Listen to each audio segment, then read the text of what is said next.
Muchísimas gracias por la invitación que nos han hecho a este Congreso ALGIA 2020, que en función de la pandemia, de la condición de pandemia que todo el mundo está viviendo, lo estamos haciendo en forma online. Yo soy el doctor Eduardo Stonky y mi tema a tratar es dolor osteomioarticular. ¿Cómo definimos el dolor osteomioarticular? Pues lo definimos como aquel dolor que es producido por el daño o disfunción del sistema osteomioarticular. El sistema osteomioarticular es el sistema más grande del cuerpo humano, que tiene una fisiología, una biomecánica y una fisiopatología propia integrada a los demás sistemas y órganos. Y esto es muy importante de tener en cuenta para que nosotros podamos explicarles por qué este síndrome es un síndrome de dolor osteomioarticular. Algunos conceptos básicos. El primero es el sistema de convergencia segmentaria. Cada uno de los segmentos corporales convergen en una interneurona del asta posterior y después van al sistema nervioso central. Este es el sistema de la convergencia. Bueno, ¿para qué existe la convergencia y qué es la convergencia? La convergencia existe por un alto grado de convergencia justamente de los receptores en una neurona de segundo orden del asta posterior. Básicamente, esto nos permite identificar y detectar señales débiles y amplificarlas. O sea, estas interneuronas polimodales del asta posterior, donde convergen los estímulos, son amplificadas y enviadas al sistema nervioso central. Así pues, la información viene de la piel, de las articulaciones, de la rama neural, de los músculos, de los huesos, de las articulaciones, ¿sí? Y no solamente la sensitiva, sino también la motora, ¿sí? Y además la autonómica. Es muy importante entender que hay una convergencia segmentaria e intersegmentaria autonómica, y este fenómeno de convergencia hace que cada uno de los dolores provenientes de cada una de estas estructuras pueden sensibilizar otros, y de ahí la convergencia y la sensibilización viscerosomática, somatovisceral, viscerovisceral. Entonces, el territorio de convergencia va a estar regido por mapas de dermatomas, neurotomas, mapas de miotomas o fasciotomas, mapas de esclerotomas, ¿sí? Como los de huesos y articulaciones, y las facetas, por ejemplo, y mapas de angiotomas o visceratomas como los mapas de las vísceras. ¿De acuerdo? Esto es importante tener en cuenta, vamos a ver dos grandes mundos de dolor, un mundo de dolor referido y un mundo de dolor irradiado. Ya lo vamos a ver en cada uno.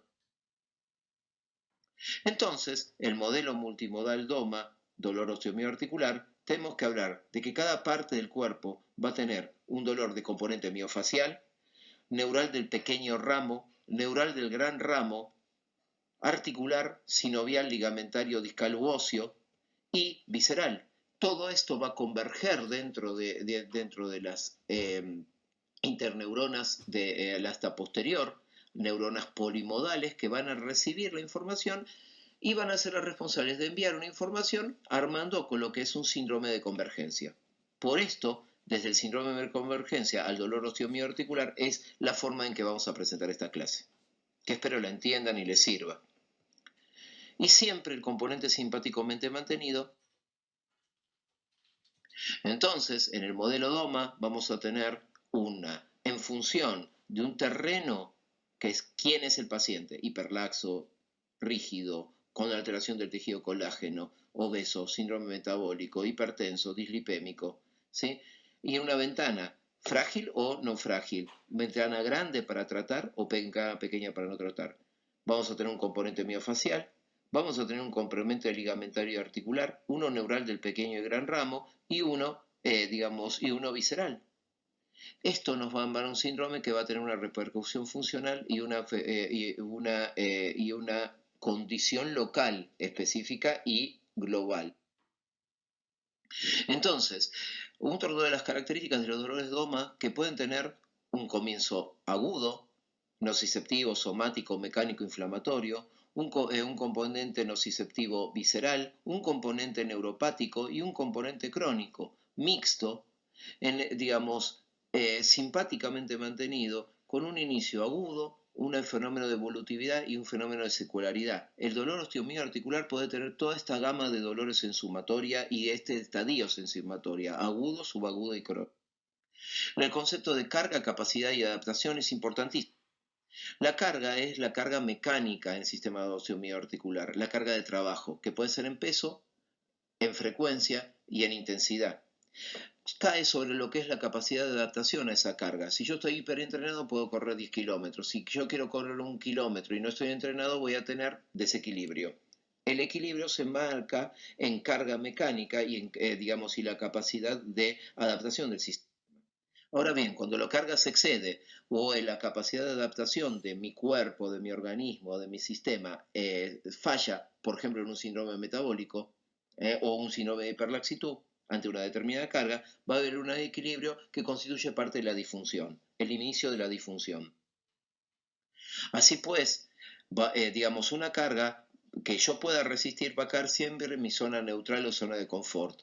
Si yo sigo cargando, lo que va a aparecer es disfunción, o sea, no puedo hacer más de 10 sentadillas, ¿sí? ¿Y por qué? Porque va a empezar dolor. El dolor me va a advertir como un mecanismo fisiológico, detente, porque si no, vas a lesionarte. Y la lesión va a tener también su dolor, que va a ser crónico. El cuerpo tiende a la zona de confort, digamos, disminuyendo los rangos articulares y la función de los músculos, articulaciones. En inicio agudo, evolución y secuelaridad, va a haber una sobrecarga, va a haber una etapa de disfunción, va a haber una etapa de dolor que trata de prevenir la lesión y más dolor por lesión. Entonces este es el modelo DOMA que ustedes tienen que tener en cuenta ante una determinada sobrecarga.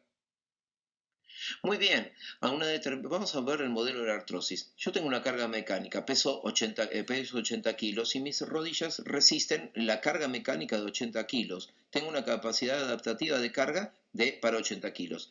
Si yo, por pandemia, por lo que fuere, me puse sedentario, dejé de hacer deporte o comí más y aumento a 100 kilos, la capacidad adaptativa del sistema va a ser lo mismo. Es más, puede disminuir por sedentarismo. Y entonces, automáticamente, lo que hacen mis articulaciones es aumentar la superficie de contacto para evitar, disfunción, para poder soportar esa carga. Y ese es el modelo perfecto de la osteoartrosis. ¿Sí? Y osteoartritis. Es una carga mecánica persistente sobre un terreno genético, va a determinar ampliación de lo que es la superficie de carga para poder seguir cargándola y que no genere daño, ¿sí?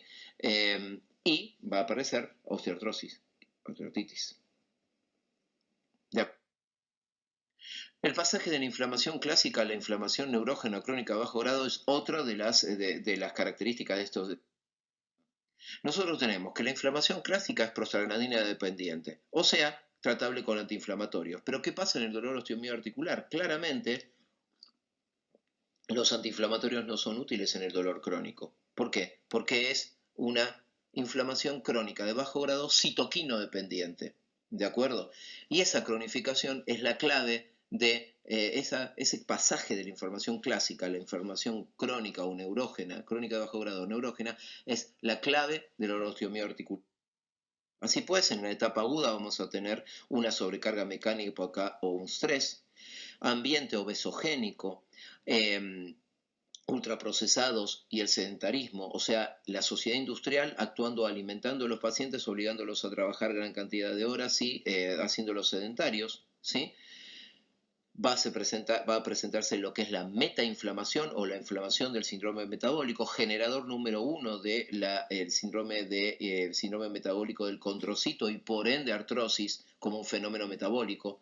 Lipoinflamación, el aumento de la masa adipositaria va a generar la conversión de macrófagos, el viraje de macrófagos M2 curativos a macrófagos M1, productores de estas citoquinas proinflamatorias, y el paso de la edad va a generar lo que es la inflammation, o sea, la inflamación de la ancianidad. de la senectud, de la edad biológica elevada, ¿de acuerdo? Esto es la clave de por qué nuestros pacientes ancianos tienen tanto dolor crónico y dolor por osteoartritis y dolor crónico osteomioarticular. Inflamación crónica de bajo grado es el producto final común de dolor osteomioarticular, depresión, ansiedad, insomnio, síndrome metabólico, enfermedad coronaria, demencia. Es un combo que está generado por el mismo mecanismo citoquímico dependiente. Así pues, en una etapa aguda va a ser una etapa inflamatoria y en una etapa degenerativa y secuelar va a ser la etapa crónica de un dolor osteomioarticular. Yo tengo que entender que es un continuo, que yo tengo que frenar este continuo con miles de métodos. Y que característicamente en la fase aguda hay una inflamación clásica prostaglandino dependiente y en cambio en la parte crónica de secuelaridad hay una inflamación neurógena o crónica de bajo grado y esto es un continuo. Esto es lo que quiero que tengan en cuenta y lo llamo la atención de su interés. Prestemos atención. La descripción de los componentes. Básicamente el miofacial. El miofacial da un dolor referido. Claramente el dolor referido del miotoma. Por ejemplo, el glúteo menor. El glúteo menor es un glúteo estabilizador de la cadera. Las pacientes que están en sedentarismo, nosotros que hoy estamos en pandemia estamos muchas más horas sentados, podemos generar lo que se llama síndrome del cruzado inferior por justamente claudicación de este músculo y nos vamos a dar cuenta cuando nos queremos parar, cuando queremos subir una escalera. Claramente este músculo claudica y da un dolor referido en el miotoma del glúteo menor y que muchas veces se confunde como una ciática, constituyendo una pseudociática. Simon Travel lo ha descrito perfectamente mediante los trigger points, mediante los mapas del dolor, del dolor referido en el glúteo menor, y este constituye el modelo miofacial por sobrecarga, disfunción, y que termina lesionándose por un síndrome de cruzado inferior con origen miofacial. El articular da también dolor referido. Y así a gran vuelo de pájaro, el dolor facetario es un dolor de columna que genera un dolor referido de facetas articulares por el componente articular de la faceta. ¿De acuerdo? Estos tienen esclerotomas, entesotomas de las facetas que nos permiten ver en dónde irradia la faceta. ¿Cómo hago para encontrar este dolor? Factores de riesgo, clínica y maniobras evocadoras de este dolor. Claramente, ¿sí? En este caso, la maniobra de Jackson de extensión posterior de la columna y giro es para la detección de las facetas, como la maniobra de Trendelenburg lo era para, para el síndrome miofacial del glúteo medio, menor. Ligamentario, el componente ligamentario también es importante y da dolor. El componente ligamentario, por ejemplo, de la pelvis y de la columna lumbar baja, desde el ligamento iliolumbar, ¿sí? Hasta los ligamentos sacrotuberosos, tienen sus mapas con con los mapas de Hackett, en el cual va cada uno de los ligamentos estabilizadores de la región lumbopélvica va a tener un dolor referido en un determinado territorio. Y si bien podemos ver, este mimetizaría un ciático y fíjense que mimetizaría, por ejemplo, un glúteo menor. Y en realidad son los acroilíacos o los isquiotuberosos. Claramente, estos dolores referidos pueden mimetizar otros síndromes. ¿Cómo hago el diagnóstico? Con maniobras evocadoras específicas para cada ligamento. Y vamos a ver que su tratamiento también va a terminar siendo diferente. O sea que no es neural, no es miofacial y no es facetario, sí es ligamento. Lo neural del gran ramo, lo tengo que tener en cuenta, da un dolor irradiado por mapa, un dermatoma, un neurotoma. Claramente cada una de las raíces, por ejemplo, del plexo lumbar va a determinar un dolor irradiado en un determinado nervio, con un conflicto, que va a ser la representación del conflicto de espacio que tiene el nervio al pasaje gran nervio, al pasaje del agujero de conjunción intervertebral. Y, por ejemplo, va a dar un síndrome de una ciatalgia clásica en un territorio de irradiación dermatómico o neurotómico. Claramente, por ejemplo, el nivel neurológico lumbar 5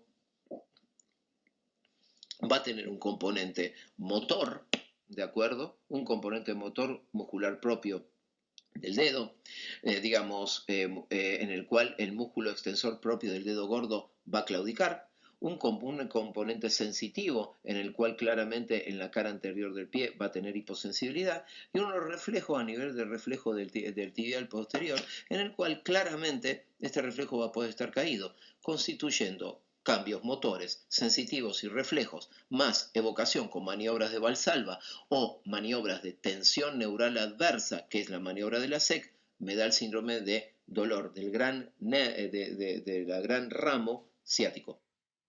Lo mismo para S1, claramente en el mismo que constituye el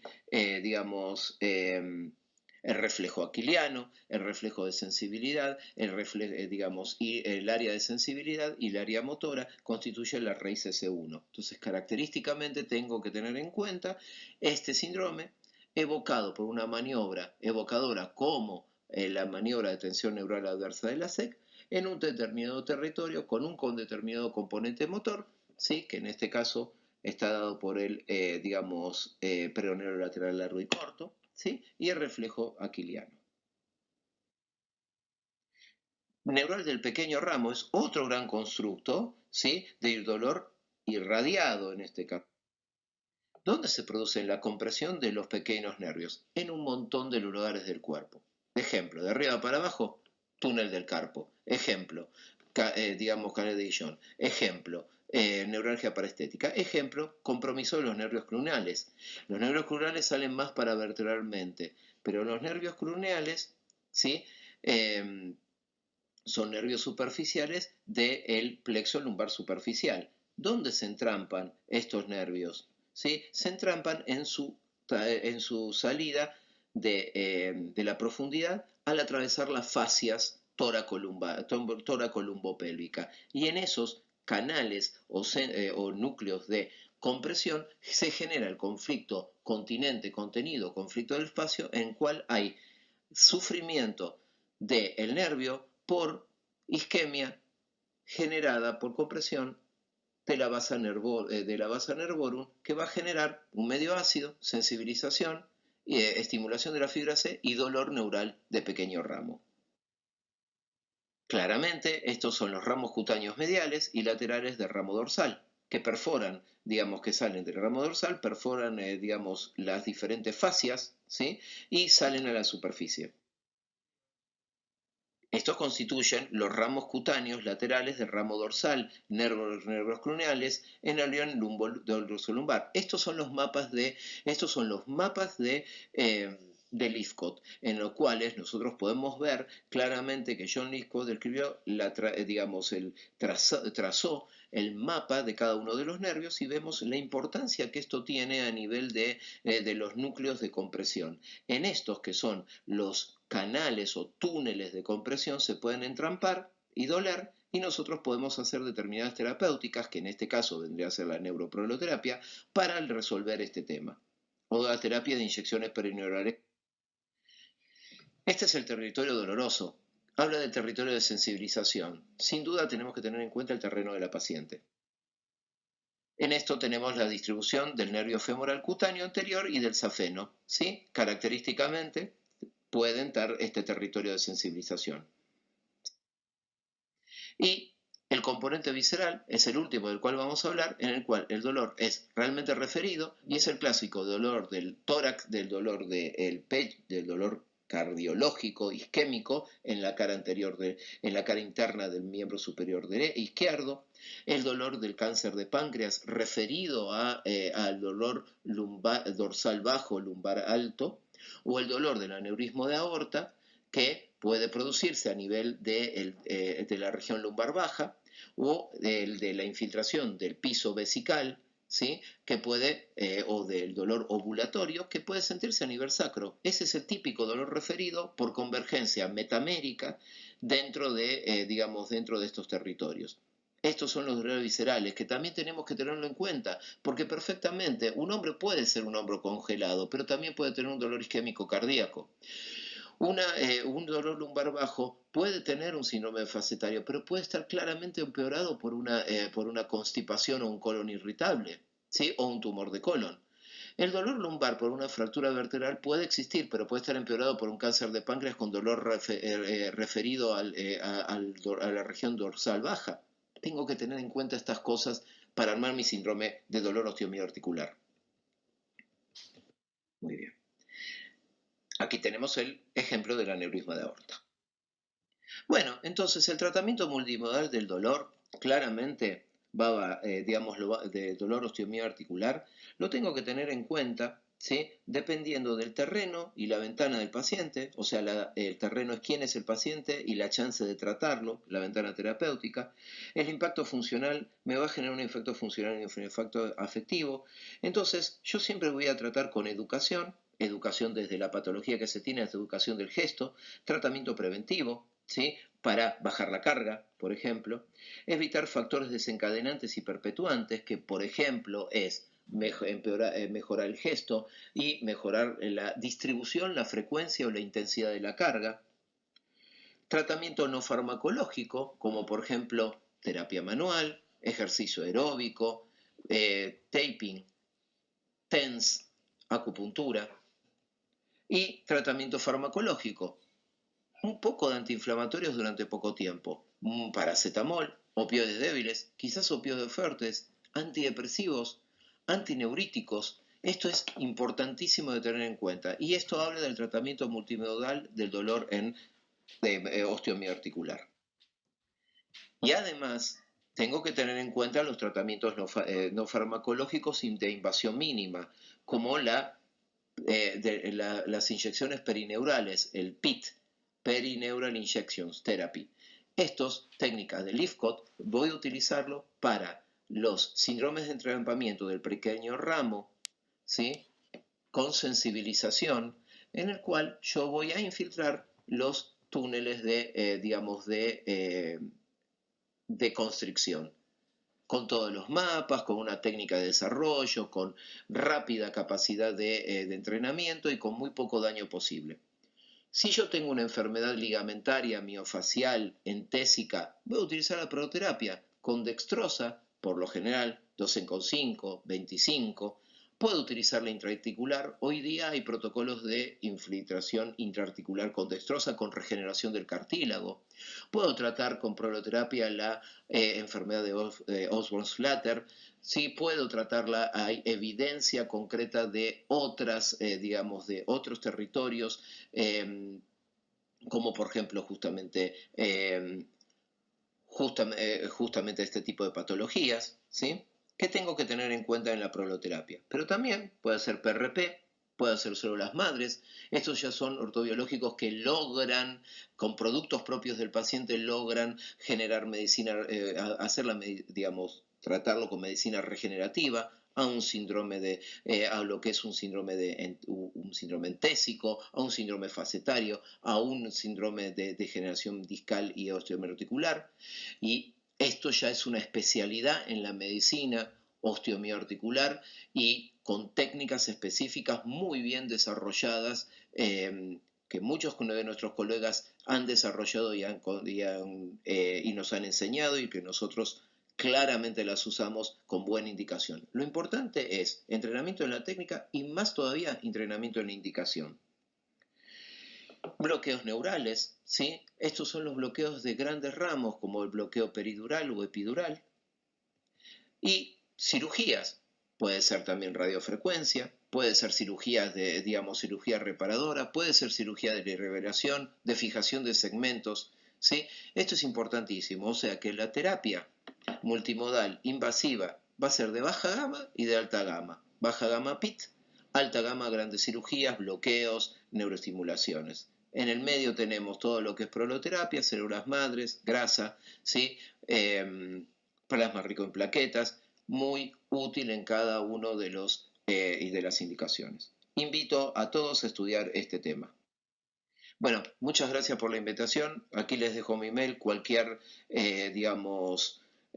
duda. Y desde la Fundación GADA agradezco al doctor Covarrubias y a toda la comisión directiva por esta invitación. Espero haber sido claro y que a esto les sea muy útil a todos ustedes. Un gran abrazo.